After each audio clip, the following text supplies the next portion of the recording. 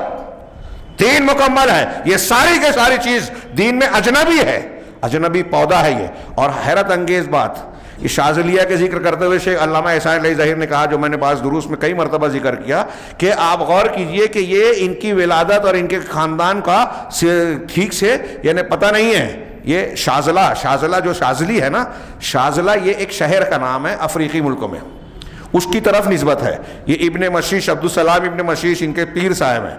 ان کو ڈھونڈتے ڈھونڈتے کہ کوئی کتب مجھے ملے، ڈھونڈتے ڈھونڈتے گئے اور پہاڑی پہ ایک جگہ کسی نے بتایا، وہاں پہنچے، پہاڑی کے نیچے غسل کیا. یہ لمبا واقعہ ہے.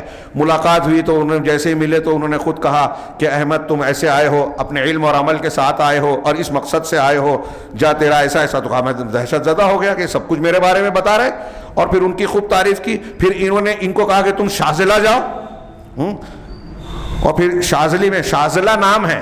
تو انہوں نے کہا کہ ایک واقعہ نقل کیا ہے کہ اللہ سے میں نے کہا. ایک اور بھی ہے کہ اللہ تعالیٰ سے انہوں نے زغوان پہاڑی پر بات کی، موسیٰ علیہ السلام نے طور پہ کی تھی، انہوں نے زغوان پہ بات کی اور اللہ سے سوال کیا. یہ الگ واقعہ کہ تو نے میرا نام شاذلی کیوں رکھا اللہ، میرا لقب، جبکہ میں شاذلہ کا رہنے والا یا پیدا ہونے والا نہیں ہوں.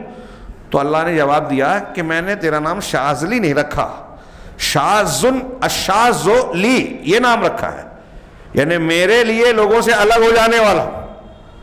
شذوذ کہتے ہیں نا، جو شاذ و نادر ہم اردو میں بولتے ہیں. تو کہا الشاذ لی، جو میرے لیے شاذ لوگوں سے ہٹ گیا، الگ ہو گیا، میں نے الشاذ لی کہا. علامہ احسان علی ظہیر نے یہ حوالوں سے نقل کیا ہے دراسات فی التصوف میں. یہ ان کے بارے میں دعویٰ اللہ سے بات کیا، ان کے بارے میں دعویٰ ہے کہ یہ نبی کریم صلی اللہ علیہ وسلم نے ان سے ملاقات کر کے کہا کہ سو کچھ ہے میں تم کو ڈائریکٹ دوں گا، اور اللہ کے رسول صلی اللہ علیہ وسلم سے انہوں نے بہت ساری چیزیں لی، اور ایسی خرافات، ایسی باتیں جو کہ کچھ خوبیاں ان کو دی گئی ہے جو کسی اور سلسلے والے کو نہیں دی گئی ہے. یہ ہر سلسلے والا اپنے اپنے سلسلے کے بارے میں کچھ نہ کچھ اس طرح کے دعوے کرتا ہے. تو یہ شاذلی ہیں. اگر آپ دیکھیں تو یہ لوگ بھی جو ہیں نسب کے اعتبار سے 7ویں صدی کے ہیں، اور پھر دعویٰ یہ کرتے ہیں، ان کی بعض کتابوں میں دعویٰ ہے کہ ان کا نسب امام حسن تک ملتا ہے، اور بعض کتابوں میں کہ امام حسین تک ملتا ہے. حضرت امام حسن، حضرت امام حسین یہ کہتے ہیں ان کی طرف سے. یہ جو ان کے پیر صاحب ابن مشیش تھے، انہوں نے پورا اللہ کے رسول تک ان کا نسب نام لے کر ان کو پکارا، انہیں جوڑ دیا اللہ کے رسول کے خاندان سے. یہ حیرت انگیز بات. 6 7ویں صدی ہجری کے یہ سب عام طور سے جتنے صوفی آپ کو ملیں گے، بانی ملیں گے، غیر عرب ہیں. عام طور سے یہ غیر عرب ہیں، دین قرآن و حدیث کی تعلیمات سے دور ہیں، فکر و فلسفہ سے متاثر ہیں، ان کی اپنی فکر قرآن و حدیث سے ہٹ کے ہے. اور جب یہ کسی سلسلے کی بنا ڈالتے ہیں تو خاص طور سے آپ دیکھیں کہ ان کے ہاں قدر مشترک یہ نظر آئے گا کہ ہر صوفیت کا ہر سلسلہ اللہ کے رسول صلی اللہ علیہ وسلم کے گھر والوں سے، یعنی اہل بیت سے اپنے آپ کو جوڑتا ہے. کیوں؟ لوگوں کو دھوکہ دینے کے لیے، کیونکہ عوام جو ہیں اللہ کے رسول صلی اللہ علیہ وسلم کے آل رسول میں سے ہیں، بس آنکھ بند کر کے ان کی بات مان لی جائے. اب وہ کتنا بھی جھوٹ بولیں، کیسی بھی پھینکے، آل رسول ہے تو بس بات ماننی ہے، قرآن و حدیث کے معیار پر نہیں دیکھنا ہے. کیا یہ کافی ہے؟ یہ بہت بڑا دھوکہ جس نے پوری اسلامی تاریخ میں ایک بہت بڑی تعداد کو، ہر دور کے بڑی تعداد کے لوگوں کو گمراہی میں مبتلا کیا، دھوکے میں رکھا. اس کو میں صرف آپ حضرات تک یہ بات نہیں پہنچا رہا ہوں، اگر میری بات پہنچے اہل علم، علماء کرام، یہاں طلبہ بھی ہیں کچھ، ان تک بات پہنچے تو گزارش کروں گا کہ اس معاملے کو، اس کی نزاکت اور اہمیت کو سمجھ کر عوام الناس تک کھول کر پہنچایا جائے، بتایا جائے کہ کتنے بڑے دھوکے میں لوگوں کو مبتلا کر رکھا گیا ہے. اور اس دھوکے کی بنیاد پر لوگ اپنی غفلت، شرکیات، خرافات، مسلمان کہلاتے ہوئے بھی اسلام کے دشمنی کے راستے پر چلتے ہوئے خود کو جو ہے لے کے جا رہے ہیں اور اس میں فخر محسوس کر رہے ہیں. دھوکہ دہی ہے یہ. اور ہمارے یہاں کچھ جماعتیں ایسی تبلیغ اور دعوت کا کام کر کے فضائل بتاتے ہیں، اور فضائل کے نام پر ایسے گمراہ قسم کے لوگوں کے ایسے واقعات بتاتے ہیں جس سے عوام کو یہ تاثر ملتا ہے کہ یہ بہت پہنچے ہوئے ہیں، یہ کچھ بھی کر سکتے تھے. ہوا میں اڑنا، پانی پہ چلنا یا کوئی اور بڑے سے بڑا کام انجام دینا ان لوگوں کے لیے کوئی بات نہیں ہے. یہ بدعقیدگی ہے. کسی انسان میں اللہ نے یہ خصوصیت نہیں دی. اگر کوئی کرامت اور معجزہ ہوتا ہے، یہ بات دھیان رکھیے عقیدے میں، اہل سنت والجماعت کا مؤید بالادلہ یہ عقیدہ ہے کہ اللہ تعالیٰ کی مرضی مشیت کے بغیر کوئی کرامت اور معجزہ کسی انسان کے، یہاں تک کہ انبیاء کے بس میں بھی نہیں ہے. اپنے طور سے نبی بھی نہیں کر سکتا. یہ میں نہیں کہہ رہا ہوں، قرآن کی کئی دلیلیں. جب مطالبہ کیا کفار و مشرکین نے انبیاء سے تو کہا کہ آیت اور نشانی یا معجزہ پیش کرنا میرے بس کی بات نہیں ہے، اللہ چاہے تو پیش کر سکتا ہے. اب یہاں یہ تاثر دیا جاتا ہے کہ ایسے بزرگ اور ویسے بزرگ، مطلب ان کے ہاتھ میں، ان کے پاس غیب کا علم ہے، تصرفات ہیں، تدبیر عالم کا کچھ حصہ ہے، جنت اور جہنم جسے چاہے تقسیم کر دیں، کوئی کتنا بھی گنہگار ہو بخشوا لیں گے. ایسا تاثر دے کے ان سے جوڑا جائے، شخصیات سے جوڑا جائے، قرآن حدیث سے کاٹا جائے، دین پر عمل اور شریعت کی تعلیم سے دور کیا جائے۔ ان کے یہاں علم کی مخالفت کی جاتی ہے کہ آپ قرآن حدیث مت پڑھو۔ خیر آگے ہم بڑھتے ہیں۔ شیخ نے ایک نام لیا میرغنی، اس کے بارے میں حاشیے میں لکھا کہ یہ عثمان میرغنی کی طرف ان کی نسبت ہے۔ پھر ان کے جو وارث تھے عثمان کے، یعنی محمد عثمان المیرغنی، ان کی وفات 1368 ہجری میں 1368 میں ہو رہی ہے۔ ہاں، اور یہ شخص اپنے بارے میں خود کہتا ہے، ان کا جملہ دیکھیے، محمد عثمان المیرغنی کہتے ہیں کہ اپنے بارے میں کہ من رآنی، جس نے مجھے دیکھا، ورآ من رآنی، اور اس کو دیکھا جس نے مجھے دیکھا ہے، ایسے 7 لوگوں تک، یعنی ایک آدمی نے، انہوں نے مجھے دیکھا، اب کسی نے انہیں دیکھا، پھر ان کو کسی نے دیکھا، ایسے 7 لوگوں تک کہا کہ جو معاف کیجئے 5 لوگوں تک، ایسے 5 لوگوں تک جن لوگوں نے دیکھا، لم تمسہ النار، اسے جہنم کی آگ نہیں چھوئے گی۔ صحابہ کرام سے اونچا درجہ ہے، اللہ کے رسول صلی اللہ علیہ وسلم کو دیکھنے اور ملنے والے صحابہ کا جو مقام ہے اب یہ ان سے بڑھ گیا۔ ان فرقوں میں ان کے سلسلے کے مشائخ کے بارے میں یہ کہا گیا، یہ بھی جملے ہیں کہ کائنات کے تمام لوگوں سے ان کا درجہ بڑھا ہوا ہے، ان کا ایمان بڑھا ہوا ہے، یہاں تک کہ ابو بکر صدیق، عمر فاروق سے بھی زیادہ۔ انا للہ و انا، سارے عقائد اور دین سے ثابت شدہ چیزوں کو الٹ پلٹ کر رکھ دیا یہ مذہب تصوف نے، اور ہم دنیا کے اکثر لوگ اس سے دھوکے میں ہیں۔ لوگ بولنے سے ڈرتے ہیں اس لیے کہ بولنے والوں کو گالیاں دی جاتی ہے، اور اگر ممکن ہو تو اس پر حملے بھی ہوتے ہیں۔ یہ میں ایسے ہی نہیں کہہ رہا ہوں، واقعات ہیں۔ ارے شیخ شاہ ولی اللہ نے صرف قرآن کا ترجمہ کیا تو قاتلانہ حملہ ہو گیا تھا شاہ ولی اللہ پر، شاہ ولی اللہ محدث دہلوی رحمہ اللہ پر۔ ایسے بہت سے واقعات ہیں۔ قرآن حدیث کی بات کرنے والوں کے قتل ہوئے ہیں۔ ہاں، محمد تغلق بادشاہ تھا ہندوستان کا، اس کو بے وقوف مشہور کیا۔ کن لوگوں نے؟ انہی لوگوں نے۔ بے وقوف نہیں تھا وہ، قرآن و حدیث کی طرف مائل تھا، اور اس کو قرآن و حدیث کو ہندوستان میں نافذ کرنے کے لیے اپنے ایک وزیر، دیندار وزیر کو جو ہے حکم دیا، وہ محنت کر رہے تھے۔ اس وزیر کے پورے خاندان کو راجستھان کے ریگستان میں انتہائی درندگی کے ساتھ قتل کیا گیا۔ یہ اکبر شاہ نجیب آبادی صاحب نے اسباب زوال ملت اسلامیہ، مسلمانوں کے اسباب عروج و زوال، ان دونوں میں سے اسباب عروج و زوال میں نقل کیا ہے، اس میں شیخ اکبر شاہ نجیب آبادی نے۔ تو ان کے یہاں دکھاوا ہے یہ شرافت، نیکی۔ ابھی ہم دیکھ رہے ہیں کہ ان کے نقش قدم پر چلنے والے لوگ اہل حدیث کی مسجد بنتی ہے توڑ دیتے ہیں، بننے سے روکتے ہیں۔ اہل حدیثوں کی قرآن حدیث والی یہ تعلیم نہیں چلے گی، اس میں تشدد، جہاں ان کو قوت حاصل ہے وہاں تشدد اختیار کرتے ہیں، اور کہتے ہیں کہ ہم سیدھے شریف ہیں، سیدھے سادے ہیں۔ سمجھ میں نہیں آتا کہ میں اس ایک مرتبہ کہہ چکا ہوں کہ لوگ آج سمجھتے ہیں کہ آج کے دور میں سب لوگوں کو سب کی خبر ہو جاتی ہے۔ پہلے کے لوگ جتنے جاہل تھے، دھوکہ کھاتے تھے، خاص طور سے دین، مذہب، روحانیات کے سلسلے میں، آج بھی ویسا ہی ہے۔ عوام ویسے ہی بے وقوف بنتے ہیں، کتنا بھی سوشل میڈیا، انٹرنیٹ اور فلاں قائم ہو گیا ہے، ہاں، لیکن جھوٹوں کے جھوٹ چلتے ہی ہیں۔ ہاں، تحقیقات لوگ کرتے ہی نہیں ہیں۔ ہاں، آپ دیکھیے کہ اس دنیا، اس زمانے میں اگر سعودی عرب کے دشمن ہیں، مخالف ہیں، تو جھوٹی خبریں اتنی پھیلائی، آپ سچی خبر بیان کریں، بتائیں کہ یہ جھوٹے ماننے کو تیار نہیں۔ آپ 2 فون کر لیں، آپ کے رشتہ دار وہاں کام کرتے ہیں، بتا دیں گے سچائی کیا ہے، لیکن یہ توفیق نہیں ہوتی۔ خیر، بات تھوڑی پھیل گئی، ہم آتے ہیں کہ یہ اپنے بارے میں کہتا ہے کہ جس نے مجھے دیکھا، میرے دیکھنے والوں کو دیکھا، ایسے 5 سلسلے تک جس نے دیکھ لیا جہنم اس کو نہیں چھوئے گی، ولا حرج علی ذلک، اور اس پر کوئی حرج کی بات، ایسی ویسی بات نہیں ہے کہ سمجھ میں نہ آئے۔ کیوں؟ اس لیے کہ اللہ تعالیٰ فإن اللہ یختص برحمتہ من یشاء، اس لیے کہ اللہ تعالیٰ جسے چاہتا ہے اپنے رحمت سے جو ہے مخصوص کر دیتا ہے۔ اس نے اپنے آپ کا نام الختم بھی رکھا، مہر، ختم۔ کیوں؟ اس لیے کہ یہ کہتا ہے کہ یہ خاتم الاولیاء ہے۔ ہندوستان میں میں نے سنا ہے بعض بریلوی حضرات، سلسلہ قادریہ کے ماننے والوں کو، کہ وہ شیخ عبد القادر جیلانی رحمہ اللہ کے بارے میں کچھ ایسا واقعہ بیان کرتے ہیں کہ روحوں کی اللہ تعالیٰ نے جو ہے صف بنائی، انبیاء کی پھر اولیاء کی، تو ایک روح جو ہے وہ اولیاء کی صف سے جو ہے انبیاء کی صف میں بار بار چلی آ رہی تھی، فرشتے اس کو پیچھے کرتے، وہ پھر آ جاتا۔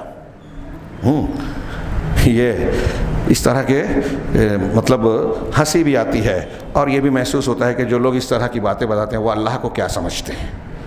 اللہ رب العالمین کی گستاخی کرتے ہیں، بے عزتی کرتے ہیں۔ اللہ کی عظمت، کبریائی، جلال تو یہ ہے کہ میدان محشر میں فرشتے بغیر اجازت کے بولیں گے نہیں۔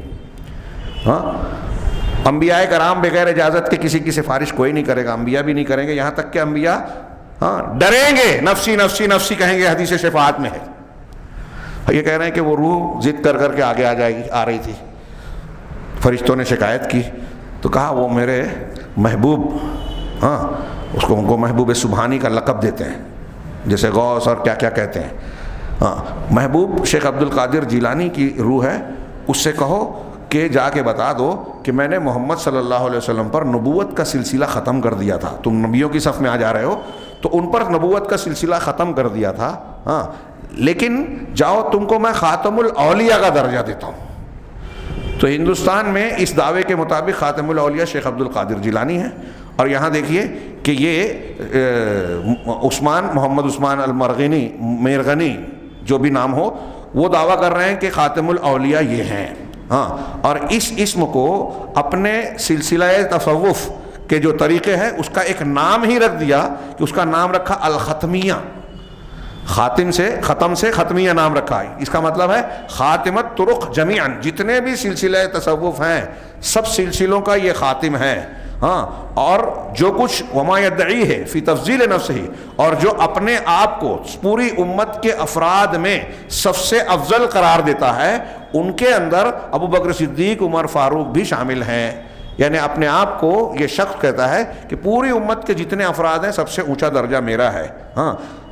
یہ العجوبۃ السدیدہ، یہ شارح کی کتاب ہی ہے، اسی سے نقل کیا ہے۔ یہ میرغنی کا میں نے تھوڑا سا تعارف کرایا، اس میں اور بھی ہے، وقت بہت کم ہوگا، ہم آج یہ گفتگو پوری کرنا چاہتے ہیں۔ آگے بڑھتے ہیں۔ ایک نام انہوں نے لکھا دسوقی، یہ ابراہیم بن ابی المجد بن قریش ابن محمد الدسوقی ہیں۔ یہ کبار متصوفین میں سے ہیں اور بہت زیادہ خبروں والے ہیں۔ یہ اہل دسوق جو مصر کے مغربی علاقے کا ہے، یہ بھی سن 633 میں ولادت پا رہے ہیں، 7ویں صدی ہجری، جو میں نے بھی کہا۔ یہ شروع میں انہوں نے امام شافعی کے مذہب پر، اپنے ابتدائی معاملے میں امام شافعی کے مذہب پر انہوں نے دین کی تعلیم اور فقاہت حاصل کی۔ اور ان کے کچھ اشعار بھی ہیں، اشعار جس میں یہ وحدت الوجود کے معاملے میں ابن الفارس کے طریقے پہ چلتا ہے۔ ابن الفارس کا بھی میں تھوڑا سا ذکر کروں گا۔ ابن الفارس کے طریقے پہ چلتا ہے۔ ان کی کتاب الجواہر ہے، لہو کتاب الجواہر، ان کی ایک کتاب ہے الجواہر۔ اس کو شعرانی نے اسی کتاب سے اس کے سوانح کو، شخصیت کو ملخص کیا، اور بعض اشعار کو بھی نقل کیا جس میں شیخ کہہ رہے ہیں کہ بہت بڑی جرأت اختیار کی گئی ہے، اور یہ اہل وحدت یعنی وحدت الوجود کے لوگوں کی زبان میں پڑھی گئی ہے۔ یہ سن 676 میں اس کی وفات ہوئی۔ یہ ان لوگوں کا جو شیخ محمد بن عبد الوہاب رحمہ اللہ نے اپنی متن میں یہ مثال کے طور پہ ذکر کیا کہ ایسے لوگوں کو لوگوں نے اولیاء بنا کر ان کو پکارتے ہیں، ان کی عبادت کرتے ہیں، جن میں سے بعض مجہول ہیں، بعض کی تاریخ اور تفصیل کا علم نہیں ہے، بعض ایسے ہیں کہ کھلے طور سے شریعت کی مخالفت کرتے تھے۔ ابھی میں نے یہاں تذکرہ کیا ابن الفارس کا، یہاں ذکر کروں کہ یہ ابن عربی، جس کو شیخ اکبر کہا جاتا ہے، ابن الفارس، حلاج، ابن سبعین، فارابی، یہ مشہور متصوفہ ہیں، ان کے اکابر ہیں جن کا حوالہ دیا جاتا ہے۔ ابن عربی کا ہم اکثر تذکرہ کرتے ہیں، اس کی فصوص الحکم وغیرہ کا ذکر کرتے ہوئے امام ذہبی نے کہا، امام ذہبی کا یہاں تک کہنا ہے کہ اگر اس میں اگر کفر اور ضلالت نہیں ہے تو روئے زمین پہ کہیں کفر اور ضلالت کا وجود ہی نہیں ہے۔ کہا تو حسین بن منصور، یہ جو ہے فارسی خاندان اور صوفیوں سے تعلق رکھتا ہے۔ اس کے جو دادا ہیں وہ مجوسی تھے۔ حلاج جو ہے وہ خود جو ہے شعبدہ باز اور نہ جانے کیا کیا تھا۔ اس کا بس ایک جملہ نقل کر رہا ہوں۔ ان الحق جو کہتا تھا نا، حسین بن منصور حلاج، یہ کہتا ہے کہ میرا ساتھی اور میرے استاذ ابلیس اور فرعون ہے۔ میں ایک لمبی عبارت سے، ہم لوگوں کا ایک درس کا سلسلہ چلتا تھا، ابھی سلسلہ تھما ہوا 400 سے اوپر ہو گئے، پیغام قرآن، اس میں رسالت کے باب میں اہل جفا اور اہل غلو کا ذکر کرتے ہوئے میں نے اس پر کافی تفصیلی روشنی، اسی کتاب سے میں نے کافی تفصیلات پیش کی ہیں۔ وہ سلسلے یوٹیوب وغیرہ پہ موجود ہے، تو اس سے میں تھوڑا سا اعادہ کر رہا ہوں اس کی ایک عبارت کا آخری حصہ پیش کر رہا ہوں کہ کہہ رہے ہیں کہ میرے ساتھی، میرے صاحب، فصاحبی و استاذی ابلیس و فرعون.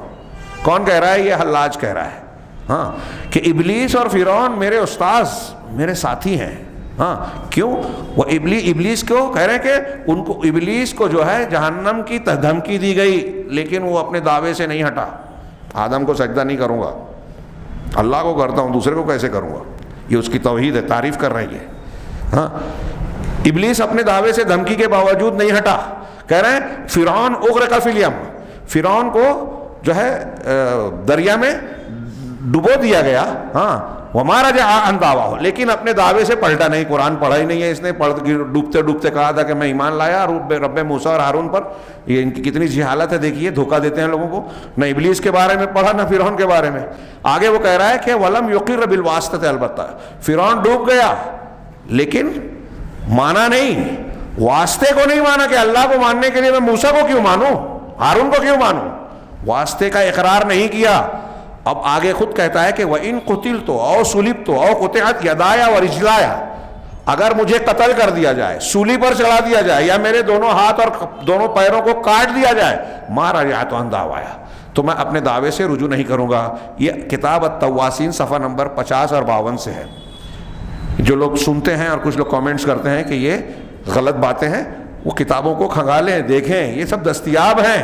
لیکن آپ پڑھنا نہیں چاہتے، تحقیق نہیں کرنا چاہتے، سچائی کو جاننا نہیں چاہتے، تو کوئی کیا کر سکتا ہے. یہ میں نے ابن الفارس، اس کا تھوڑا سا تعارف. ابن الفارس کہتے ہیں عمر بن علی مرشد الحموی، پھر مصری ہے.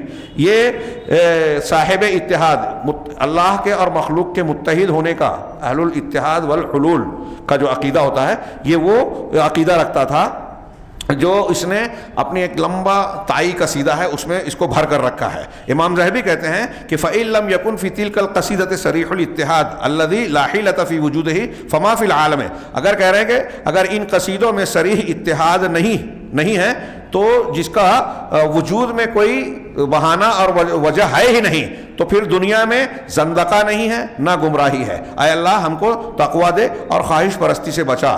فیا ائمۃ الدین، پھر آگے امام ذہبی کہتے ہیں کہ اے دین کے ائمہ اماموں، الا تغضبون للہ، کیا تم کو اللہ کے لیے غصہ نہیں آتا؟ اتنی الٹی سیدھی باتیں لوگ بیان کرتے ہیں، پھیلا رہے ہیں، سلسلے چل رہے ہیں، آپ کو غصہ آتا کیوں نہیں؟ دین کے امام کس لیے بن کے بیٹھے ہیں؟ شیخ علامہ ذہبی کہہ رہے ہیں یہ جو جملہ اس طرح ابن فارس کے بارے میں کہا، یہی ان کے اس کے فصوص الحکم ابن عربی کی کتاب کے بارے میں کہا کہ اگر اس کی کتاب میں نہیں ہے اگر شرک کفر، تو پھر دنیا میں شرک کفر ہے ہی نہیں. لوگ اس کا دفاع کیوں کرتے ہیں؟ کہا ولا حول ولا قوت الا باللہ. کہہ رہے ہیں کہ ابن حجر رحمہ اللہ، لسان المیزان کی علامہ ابن حجر اس کے بارے میں کہتے ہیں کہ اس کے قصائد میں، یعنی ابن الفارس کے قصائد میں اس قسم کی اشعار ہیں جو کہ بہت زیادہ اتحاد کے عقیدہ سے متعلق عقیدہ کو ثابت کرتے ہیں، یعنی اللہ کا مخلوق سے متحد ہو جانا، دونوں کا ایک ہو جانا، یہ عقیدہ رکھتا ہے. چنانچہ کہہ رہے ہیں وقد كنت سألت شیخنا، علامہ ابن حجر العسقلانی نے کہا کہ ہم اپنے استاذ شیخ امام سراج الدین بلقینی سے پوچھتے تھے ابن عربی کے بارے میں، ابن عربی حاتمی کے بارے میں. فبادر بأنہ کافر، تو انہوں نے جھٹ سے کہا، بلقینی، امام بلقینی مشہور شخصیت ہے، ابن حجر العسقلانی کے استاذ ہیں، تو انہوں نے جھٹ سے کہا کہ وہ کافر تھا. پھر فسألتہ عن ابن الفارس، تو میں نے ابن فارس کے بارے میں پوچھا، اس کے بارے میں آپ کیا کہتے ہو؟ فقال، تو انہوں نے کہا لا احب ان اتکلم فیہ، اس کے بارے میں بات کرنا مجھے پسند نہیں ہے، مجھے پسند نہیں کہ اس کے بارے میں بات کروں. قلت، میں نے کہا فما الفرق بینہما والموضع واحد، تو دونوں میں کیا فرق ہے ابن عربی اور ابن فارس میں، جبکہ مقام ایک ہی ہے، دونوں ایک جیسے ہیں.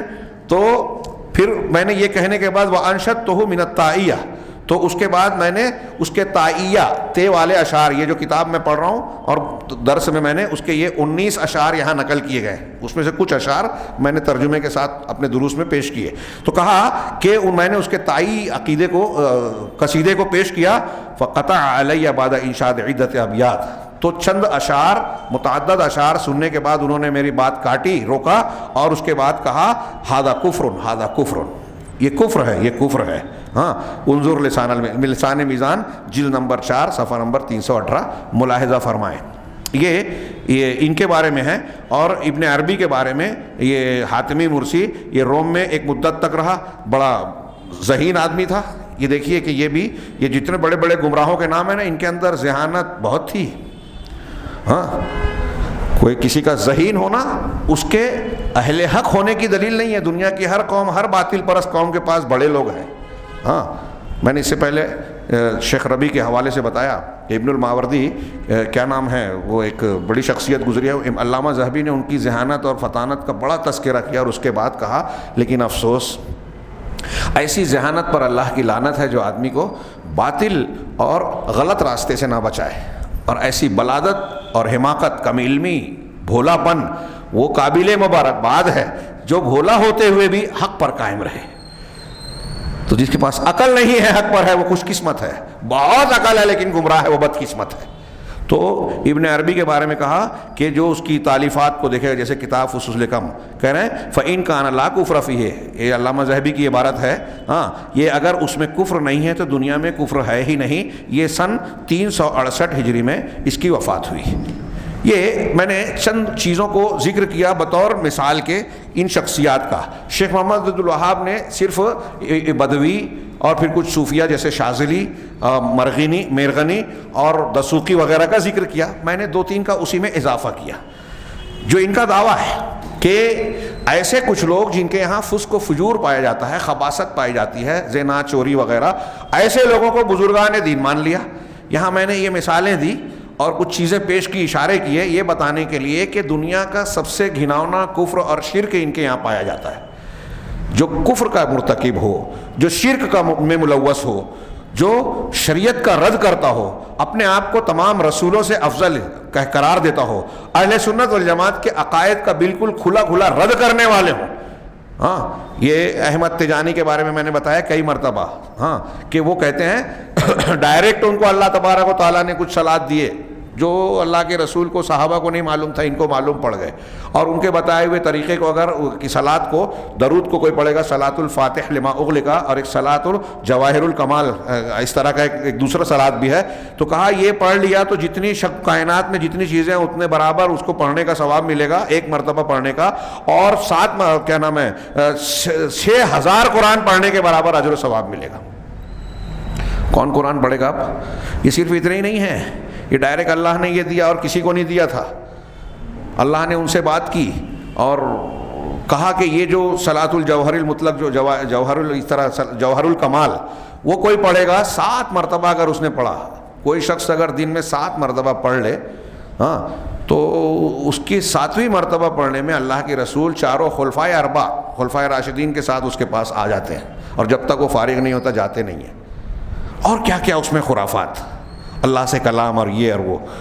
یہ میں یہ عرض کر رہا ہوں کہ یہ کفر اور شرک کے دعوے کے بعد لوگ ان کو بزرگان دین, اولیاء و صالحین میں شمار کریں, ان کو پوجیں, ان کو واسطہ بنائیں, ان کی قبروں کے چکر لگائیں. یہ کتنا بڑا قرآن و حدیث کو ماننے کے دعوے کے بعد کتنا بڑا دھوکہ ہے. کہ قرآن و حدیث کی تعلیمات, جناب محمد رسول اللہ صلی اللہ علیہ وسلم کی صاف صاف تعلیمات, آپ کی پوری شخصیت جس کو اللہ تعالیٰ نے قیامت تک دنیا اور کائنات کے لیے نمونہ بنایا, لقد کان لکم فی رسول اللہ اسوۃ حسنہ, وہ ہمارے سامنے ہے. ہم اس کو معیار, اللہ تعالیٰ نے اس کو معیار بنایا, ہم اس کو ہر معیار کر کے ان لوگوں کو تولیں, دیکھیں ان کے عمل اور عقیدے کو, تو کفر ہے, شرک ہے, گمراہی ہے. لیکن ماننے کے لیے تیار ہی نہیں ہے لوگ. ان کو بزرگان مان کے ان کو جو ہے نجات کا راستہ کا ذریعہ سمجھ رہے ہیں, اور پھر ان کو وہ چیزیں دے رہے ہیں جو اسلامی اور شرعی قرآن و سنت کے ثابت شدہ عقائد کے بالکل خلاف ہے. اب میں آگے بڑھتا ہوں. شیخ محمد عبد الوہاب کا یہ کچھ تفصیلات جاننے کے بعد جو ان کا یہ دعویٰ ہے کہ آج کے ہمارے مشرکین کچھ ایسے لوگوں کو پوج رہے ہیں, واسطہ بنا رہے ہیں, ان کو پکارتے ہیں جو کہ لوگوں میں انتہائی فاسق و فاجر, بلکہ میں نے بتایا کہ وہ کفر تک پہنچے ہوئے ہیں, ایسے لوگوں کو بھی واسطہ بنا رہے ہیں, ان کو بزرگان دین, اولیاء و صالحین کا درجہ دیے بیٹھے ہیں. کہہ رہے ہیں کہ ان میں سے بعض تو ایسے ہیں جو انتہائی فاسق ہیں, اور بعض ایسے ہیں جن کا حال معلوم ہی نہیں ہے, اور جو لوگ ان کو پکارتے ہیں ان کے بارے میں بڑے فخر سے بتاتے ہیں, ارے ان لوگوں نے تو یہ کیا. کتابیں آپ کو مارکیٹ میں ملے گی, مارکیٹ میں ملے گی کہ فلاں پیر صاحب نے فلاں لونڈے پر, ان کا دل آ گیا لڑکے پر, بچے پر, ہاں, اس کو بلایا, اس کو یہ کیا. میں تو مسجد میں اور درس میں نقل کرنے سے شرم آتی, جس کو پیش کرنا بھی جو ہے حیا باختگی کہلائے گی. انتہائی گندی گندی باتیں، اور اس کو کتابوں میں نقل کر کے ان کی فضیلت کے باب میں بیان کیا گیا. وہ زنا ہے، جانوروں کے ساتھ جسمی اور جنسی اور جسمانی تعلقات ہیں، ہاں غیر محرم عورتوں کے ساتھ تعلقات ہیں. ایک ہی سلسلے کے جو ماننے والے ہیں اور ماننے والیاں ہیں وہ میت کے دن جا کے ایک دوسرے سے مل لی، ایسے واقعات ہیں. بیان کریں تو شرم سے پانی پانی ہو جائے. ہاں ارون شوری نے مذاق اڑایا تھا فقہ حنفی کے حوالے سے کہ ان کے یہاں ایسا ایسا فتویٰ ہے کہ اگر تو اپنے باپ کے گھر گئی تو تجھے 3 طلاق، اور اگر وہ میت ہو گئی چلا گیا تو طلاق. ایسے ورڈ آف فتواز لکھ کے مذاق اڑایا. اگر یہ صوفیوں کی کتابیں اور ان کے اندر موجود یہ کتابیں، یہ مسائل مل گئے اور ہمارے کوئی غیر مسلم انسان اس کو جو ہے پیش کرے کہ دیکھو یہ اسلام ہے، تو مسلمان پوری دنیا میں رسوا ہو جائیں گے. یہ اسلام نہیں ہے، ان کو ہمیں بتانا پڑے گا. لیکن جب ہم کہیں گے کہ یہ اسلام نہیں ہے تو یہ جو بے شرم صوفی ہیں یہ اس کا دفاع کریں گے. یہ غیر مسلموں کو جواب نہیں دیں گے، ہمارا رد کریں گے. اہل بدعت کبھی بھی مسلمانوں کے کام نہیں آتے. علامہ ابن حزم نے لکھا، پوری تاریخ دیکھ لیجئے کہ بدعتی اہل حق سے لڑتے ہیں، اہل الحدیث اور اہل السنہ کی مخالفت کرتے ہیں، ان سے دوستی گانٹنے کا، ان سے یاری اور دوستی کا مظاہرہ کرتے ہیں جو اسلام دشمن ہے. چنانچہ آگے شیخ کہہ رہے ہیں والذی یعتقد فی الصالح، اور جو جس کا عقیدہ کسی نیک انسان میں ہو یا ایسی چیزوں میں جو گناہ نہیں کرتے جیسے لکڑیاں ہیں، پتھر ہیں، تو ان کا شرک جو ہے اس سے ہلکا ہے جو ایسے لوگوں کو پوچھتا پکارتا ولی مانتا ہے، واسطہ مانتا ہے جس کا فسق و فجور ظاہر ہے، عقیدے اور عمل کا بگاڑ ظاہر ہے اور آدمی خود اپنی آنکھوں سے دیکھ رہا ہے. یہ شیخ محمد زید روحیلی کیا کہتے ہیں مدخلی صاحب کہہ رہے ہیں، زید بن ہادی مدخلی کہہ رحمہ اللہ کہ شیخ محمد بن الوہاب کی بات کہ ایک آدمی جو جیسے کفار مکہ نیک لوگوں کو پکارتے تھے یا مظاہر فطرت کو جو گناہ نہیں کرتے، اس کے مقابلے میں آج کچھ لوگ ایسے لوگوں کو پکارتے ہیں جن کی برائیوں کو اپنی آنکھوں سے دیکھ رہے ہیں کہ وہ نماز نہیں پڑھتے، وہ زنا کرتے ہیں، وہ الٹی سیدھی حرکتیں اور منکرات کا ارتکاب کرتے ہیں، شریعت کی کھلی کھلی مخالفت کرتے ہیں. تو ان کے مقابلے میں ان کا شرک ہلکا ہے. ہاں کہہ رہے ہیں وہ حقاً، اور حقیقت یہ ہے کہ ان من مات علی تلک الحال، کہ جو شخص اس حالت میں مر گیا اور اس پر حجت قائم ہو گئی، ایسے پوج رہا ہے اور حجت قائم ہو گئی ہے اس کے اوپر، تو وہ جہنمی لوگوں میں شامل ہوگا.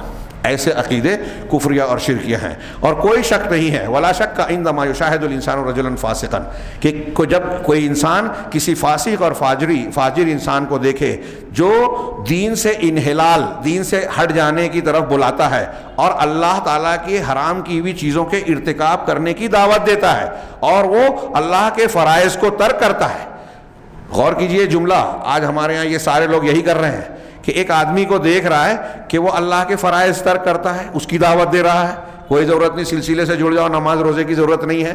ہاں اسی طریقے سے دین کی تعلیمات سے ہٹاتا ہے، قال اللہ قال رسول کو نکال دو، سلسلے صوفی کے بیعت کر لو. ہاں پھر اس کے باوجود ایسے شخص کے بارے میں اگر کوئی فضیلت اور پاکیزگی کا دعویٰ کرتا ہے کہ یہ تقدس والے ہیں، یہ فضیلت والے ہیں، تو اور اتنا ہی نہیں، ان کے اندر خیر کو حاصل کرنے اور دلانے کی طاقت ہے، نقصان اور پریشان کرنے والی مصیبتوں کو دور کرنے کی طاقت ہے. تو جو شخص ایسا عقیدہ رکھتا ہے ہوا من اسفح الخلق، وہ مخلوق میں انتہائی بیوقوف، جاہل، احمق انسان ہے، احمق ترین مخلوقات میں سے ہے. کہہ رہے ہیں والخلاصہ، حاصل کلام خلاصہ یہ ہے کہ ہم اللہ تبارک و تعالیٰ کی، یعنی یہاں شیخ نے اب اپنے ماحول اور سعودی عرب کے تناظر میں کہا کہ ہم اللہ کا شکر ادا کریں. یہ حالات جو شیخ محمد عبد الوہاب نے اپنے زمانے کے بیان کیے آج بھی پائے جاتے ہیں پورے عالم اسلام میں.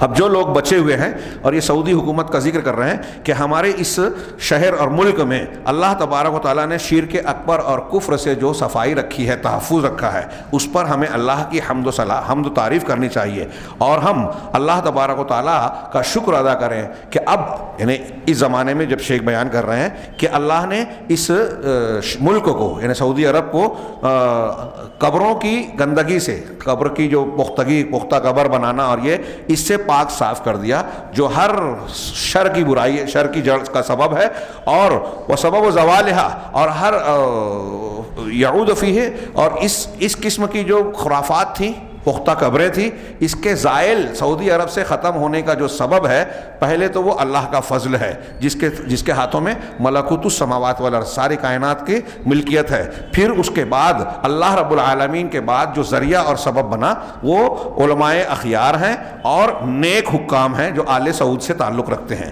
شیخ نے کہا کہ ان لوگوں نے جب سعودی حکومت کی بنا پڑی تو ان مشائخ نے محمد بن عبد الوہاب رحمہ اللہ کا تعاون کیا ابتدائے امر میں اور ان کی اصلاحی دعوت کے شروعات میں. اس طرح ان کی دعوت ایک دوسرے کے ساتھ پہلو پہلو چلتی رہی، یعنی ولاۃ امر جو حکام تھے اور علماء، یہ اہم ہے.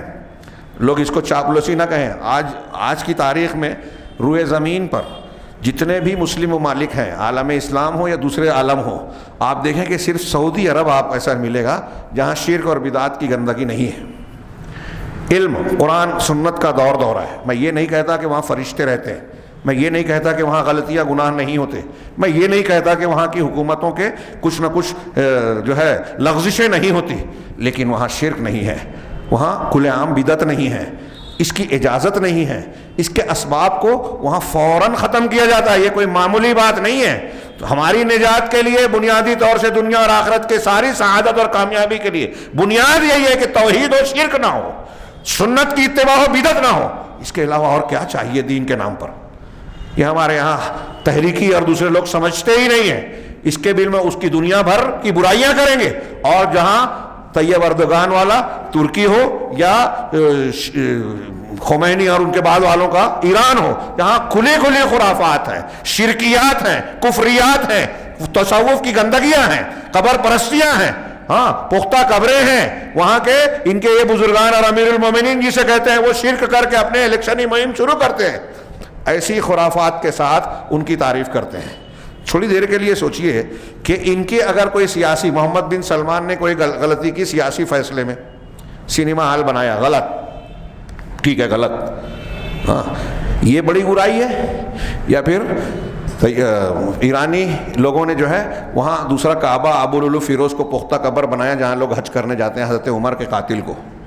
یا یہ یہاں ایران میں جو ہے تصوف کا مرکز ہے، لستم پوخ اور کیا کیا ہے، وہاں صوفیت کا گڑھ ہے وہ، اور سب کچھ ہوتا ہے. خود قبروں پہ جاتے ہیں، پختہ قبروں پہ. مجھے بتائیں کہ محمد بن سلمان نے سینما ہال بنایا، ہاں وہ بڑا گناہ ہے، یا یہاں شرک کے اڈے بنائے گئے یہ بڑے گناہ ہیں؟ قرآن و حدیث کی تعلیمات کو کھرچا جاتا ہے، بدعتوں پہ خاموشی اختیار کی جاتی ہے، یہ بڑی بات ہے. یا اگر کوئی سیاسی یا اخلاقی برائی ہو جائے، غلطی ہو جائے، یہ بڑی برائی ہے. یہ شعور ہی ختم کر دیا گیا. میں نے کہا کہ اگر سعودی عرب کا کوئی حکمراں خاندان کا کوئی فرد یورپ کی کسی بدنام گلی سے گزر جائے تو اسلام خطرے میں.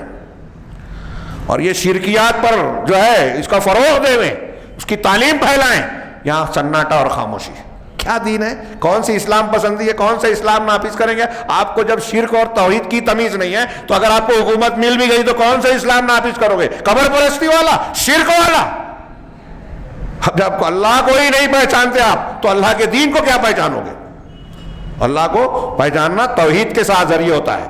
جس کا آپ مذاق اڑاتے ہو، کہہ رہے یہ کشف الشبہات، اصول ثلاثہ، کتاب التوحید یہی پڑھا رہے ہم، قیمتیں بڑھ رہی ہیں اور فلاں مصیبت آ رہی ہے، کورونا پھیل رہا ہے، حکومت کا یہ معاملہ، فلاں کا یہ معاملہ، دنیا چاند پہ جا رہی ہے، آپ توحید پڑھا رہے ہو. چاند سورج ستارے سب توحید مانتے ہیں، سب اللہ کی تسبیح بیان کرتے ہیں. توحید کے بغیر آپ کا ایک معاملہ نہ دنیا کا حل ہوگا نہ آخرت کا. جب آپ کو توحید کی اہمیت نہیں معلوم تو کون سا دین پھیلاؤ گے؟ کون سی اسلام پسندی ہے آپ کے اندر؟ انبیاء کا دین اسلام ہے، آپ کا دین کون سا ہے؟ توحید والا تو نہیں ہے. یہ دعوت تبلیغ، اس کی بنیاد آپ کے یہاں توحید ہے ہی نہیں. یہ ایک بنیاد دنیا کے ہر باطل اور بدعتی فرقے کا رد کرنے کے لیے کافی ہے کہ ان کے یہاں دعوت و تبلیغ کی جڑ بنیاد توحید ہے ہی نہیں. تمام انبیاء کی دعوت کی بنیاد توحید تھی. اور آج روئے زمین پر صرف اہل الحدیث آپ کو نظر آئیں گے. صرف یہی طبقہ نظر آئے گا. الحمدللہ اللہ اس پر قائم رکھے, حفاظت کرے, اس کے تقاضوں کو سمجھنے اور اس کو ذمہ داریوں کو پورا کرنے کی ہمیں توفیق دے. لیکن یہ کوئی تحدیث نعمت کے طور پر کہہ رہا ہوں, اور لوگوں کو بتانے کہ یہ ایک معیار بنائیے, پوری قرآن و حدیث کی تعلیمات کو سامنے رکھیے کہ انبیاء کی دعوت کا مرکزی نقطہ حاصل کلام اللہ کے دنیا اور آخرت, جنت اور جہنم کو بنانے کا مقصد, جنت ملنے اور جنت سے محروم ہونے کی بنیادی وجہ کیا ہے, تو سب جگہ جواب ملے گا توحید. توحید کامیابی کی دلیل, کنجی, بنیاد ہے, اور شرک اس کے. آپ کو پہلی تعلیم دینا ہے توحید. غیر مسلم کو بچہ بڑا ہو رہا ہے اس کو توحید سکھائیے. آپ مرنے لگے ہیں تو کلمہ توحید پڑھیے. آپ کی ابتدا بھی توحید, انتہا بھی توحید, تب کامیاب. من کان آخر کلامہ لا الہ الا اللہ دخل الجنہ. ہاں, لہسن پیاز اور مہنگائی کے بارے میں قبر میں اور آخرت میں سوال نہیں ہوگا, توحید کے بارے میں ہوگا بنیادی طور سے. اور یہ ساری چیزیں ٹھیک رہی تو توحید ٹھیک رہی تو سب کچھ ٹھیک رہے گا. تو شیخ اسی کا ذکر کر رہے ہیں کہ سعودی عرب پر یہ ہم کو حمد و صلات بیان کرنا چاہیے کہ یہ جو گندگیاں ہیں نا, میں نہیں کہتا سعودی عرب میں نہیں ہے, چوری چھپے لوگ ہیں, کرتے ہیں, چھپ کر کرتے ہیں. یہ اخوانی اور یہ شیعہ روافظ, ان کی ایک پہچان یہ بھی ہے کہ ان کے یہاں تقیہ سریت پائی جاتی ہے, باطنی فرقوں کا گمراہی کا طریقہ پایا جاتا ہے. یہ چھپ چھپا کر اپنے کاموں کو انجام دیتے ہیں اور اپنے عقائد کو, شیعہ اپنے عقائد کو چھپاتے ہیں, بدا کو بتاتے نہیں, قرآن کو اس طرح نہیں مانتے جیسا ہے, بتاتے نہیں. وسیم رضوی نے جب قرآن کے خلاف پیٹیشن داخل کی تو ہندوستان کے شیعوں نے کہا کہ ہمارا اس سے تعلق نہیں ہے, حالانکہ ان کا عقیدہ ہے. علماء نے لکھا کہ اگر کوئی رافضی شیعہ یہ کہے کہ میں قرآن کو مانتا ہوں ایسے ہی, تو وہ شیعہ نہیں ہے. اگر ایسے ہی مانتا ہے لفظ بلفظ تو نہیں ہے, کیونکہ شیعوں کی امہات الکتب میں 5000 سے زیادہ روایتیں ایسی ہیں جو کہتی ہیں کہ شیعہ قرآن محرف ہے. 5 قسم کی تحریف ہوئی, تقدیم, تاخیر, کمی بیشی, تبدیلی, 5 قسم کی. 1 2 5 7 100 200 1000 2000 نہیں, 5000 سے زیادہ روایتیں ان کی امہات الکتب میں ہیں. تو اگر وہ کہتا ہے کہ میں قرآن مانتا ہوں تو یہ تقیہ کر رہا ہے. اگر آپ کہیں الحمد سے سورہ ناس تک جو ترتیب جیسے ہے جتنا ہے اتنا ہی مانتے ہو, تو کچھ شیعہ اگر سچ نہیں بولنا چاہے گا تو یہ تو خاموش ہوگا, اور اگر وہ بولتا ہے کہ ایسے ہی مانتا ہوں تو وہ تقیہ کر رہا ہے, جو نفاق ہے حقیقت میں. تقیہ عمومی طور سے جائز نہیں ہے شریعت میں. جان پہ جب بنا ہے تو جان بچانے کے لیے دل میں ایمان رکھتے ہوئے عارضی طور سے یہ تقیہ کر سکتے ہیں, وہ ایک الگ بحث ہے.